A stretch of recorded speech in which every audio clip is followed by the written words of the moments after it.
Vallah, Azərbaycan cəmiyyətinə düşmən lazım deyil. Vətəndaş mövqeyimlə Rayət İmam Əliyev. Bu cəmiyyəti ələ almaq, fikirlərindən döndərmək 2x2-dir. Yadınızdadırmı? 2013-cü ildə o zamanki Beynəlxalq Universitetin sabiq rektoru Elşad Abdullayev deputat Gülər Əhmədovanın mandat alveri ilə bağlı ifşa videosunu paylaşmışdı. Ölkədə böyük səs-küyə səbəb olan bu hadisəni televiziya və mətbuat tez tələsik Əkrəm Əylislinin ermənilərə sevgi ruhunda yazdığı Daş Yuxular romanı ilə örtbasdır etdilər. Halbuki o roman 2007-ci ildə yazılmışdı.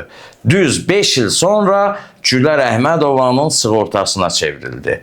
İndi daha mətbuat və televiziyanın suyun axarını başqa səmtə çevirməyə ehtiyacı yoxdur. Cəmiyyət özü öz gündəmini rahat şəkildə dəyişib çayın suyunu başqa səmtə yönəldə bilir.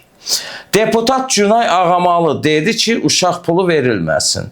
Uşaq pulu verəcək orqanlar, qurumlar qaldılar bir kənarda, hədəf taxtasına başqaları qoyuldu. Nə qədər ağır problem olursa olsun, bu cəmiyyəti bir Kəmalə Günəşlinin dalı mövzusu ilə istədiyiniz istiqamətə yönləndirə bilərsiniz. Mümkündür.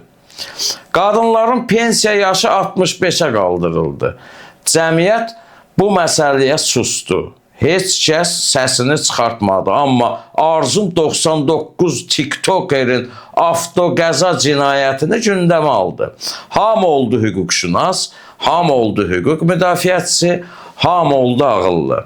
Daha sonra Arzum TikTokerin həbsdən ev dustaqlığına buraxılması xəbəri gəldi. Aya qoyma gəl, bayram bayrama qarışdı.